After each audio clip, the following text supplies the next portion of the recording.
l'informatique, c'est un des rares métiers qui existent pour lequel je ne vais pas dire on n'a pas besoin de formation, mais quelque part, si jamais on peut prouver tout seul quasiment qu'on est capable en fait de développer du logiciel. Ça coûte pas cher de développer du logiciel. Si on est tout seul, si on est passionné, il suffit d'avoir un PC. Les logiciels, pour la plupart, sont gratuits. Si on veut faire du web, si on veut faire du développement applicatif, il y a énormément de possibilités de le faire gratuitement.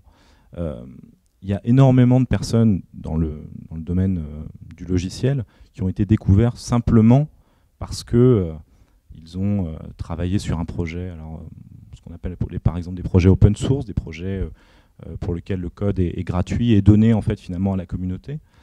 Voilà, des gens qui n'avaient pas forcément une formation à la base, mais qui avaient cette envie, qui avaient cette passion.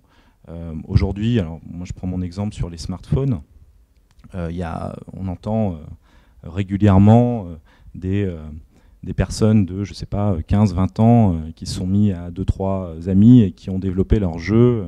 Et voilà, ils en ont vendu 1 million d'exemplaires. Et puis voilà, c'est bon, ils ont monté tous leur boîte derrière. Et voilà, bon, c'est un petit peu la réussite à l'américaine, mais genre ça existe, quoi. C'est vraiment possible.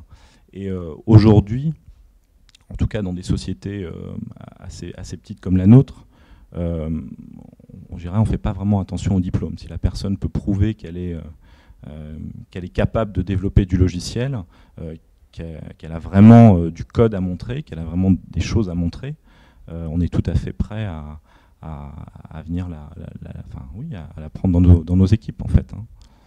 Voilà. C'était à se faire un book un peu, quoi, entre guillemets. Hein. Ouais, exactement. Monter un site et montrer tout ce qu'on sait faire.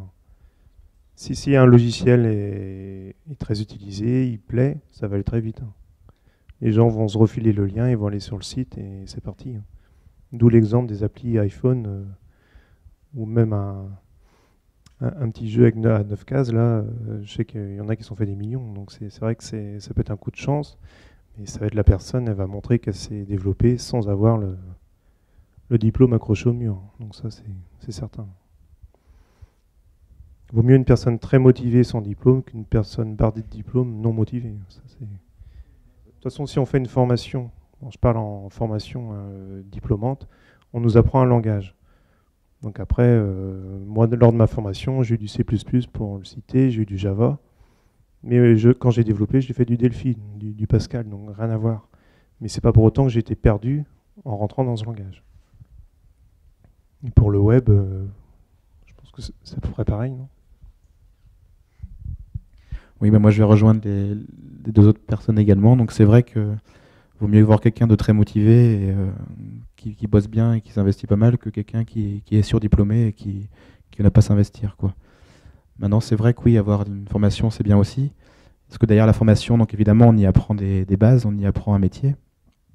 Ça, c'est indéniable. Mais qu'est-ce qu'on y apprend aussi, c'est de l'expérience. Parce que derrière la formation, on y fait des stages, bien souvent. Et qu'est-ce qui va faire la différence entre un CV et un autre ? Faut pas se mentir, c'est l'expérience, quoi. Enfin, je pense que c'est vrai. On va avoir un CV, quelqu'un qui n'a rien fait, bon, qui a 1 an, 2 ans, ou 3 ans, voire même 5 ans de formation, mais qui n'a pas forcément d'expérience, si ce n'est que l'expérience scolaire, mais on sait tous que derrière les écoles, il y en a qui travaillent, il y en a qui ne travaillent pas non plus. On a tous fait des études, on sait bien que tout le monde ne travaille pas forcément. Ce qui va faire la différence, c'est quoi ? C'est les stages. Les stages ou les emplois parcourus, quoi. Donc c'est vrai que quand on arrive, on voit quelqu'un qui a un bac+2, un bac+3 ou bac+5, il peut avoir cumulé en fonction des années, donc c'est 3 mois une année, c'est 4 mois, c'est 5 mois, c'est 6 mois. Ce qui fait que tout cumulé, on peut avoir assez rapidement 1 an, voire 1 an et demi d'expérience. Et quand 1 an et demi d'expérience, c'est pas rien. Et donc c'est vrai que ça, c'est un point qui est important, quoi. Donc au niveau des études, quoi, c'est pas que le langage, c'est pas que le parcours technique qu'on va voir, mais c'est tout ce qu'il y a derrière, toutes ces opportunités que ça nous crée derrière. Parce que c'est vrai que quand on est en formation, quand on est à l'école, on ne se rend pas forcément compte de ça. Moi, je me rappelle quand j'étais étudiant, les stages, que je fasse d'un endroit ou un autre, c'était pas forcément important. Enfin, mais c'est une fois arrivé dans le monde du travail, on se rend compte que si, c'est important parce que finalement, c'est ça qu'on va présenter, quoi. On arrive en entretien, on va dire, bah voilà, oui, j'ai fait l'école. Bon, bah c'est bien, vous êtes dit ça avoir fait l'école, qu'est-ce que vous avez fait de plus, quoi. Donc c'est soit on a développé des outils par soi-même, donc on des sites, le fameux book qu'on en disait, donc on va montrer les sites, on a travaillé pour telle entreprise, on a fait tel ou tel site, mais aussi les stages. Et ben voilà, j'ai travaillé 3 mois là, j'ai travaillé 4 mois là, j'ai travaillé 6 mois là, j'ai pu travailler sur tel projet, j'ai pu appréhender telle problématique.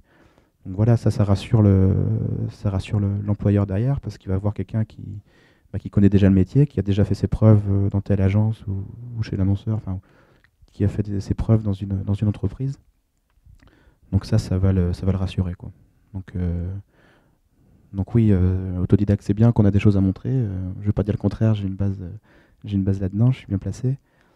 Maintenant, les études, c'est bien aussi pour avoir des bases, pour se structurer la façon de penser, la façon de procéder, et surtout l'expérience. Enfin, c'est comme ça que je le vois en tout cas. Moi en général, je conseille aux jeunes qui veulent se lancer dans le développement logiciel, qui sont intéressés par le smartphone, par le web.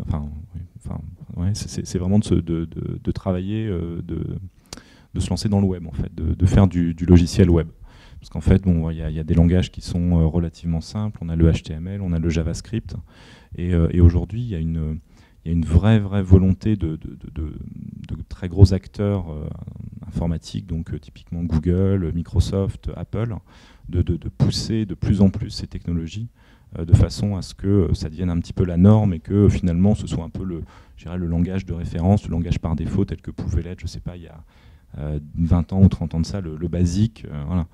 Aujourd'hui, si jamais on veut démarrer en informatique, le web c'est vraiment une très bonne plateforme parce qu'on va pouvoir développer sur PC, on va pouvoir développer sur mobile. Ça couvre vraiment un grand nombre de terminaux différents, donc c'est vraiment une bonne idée.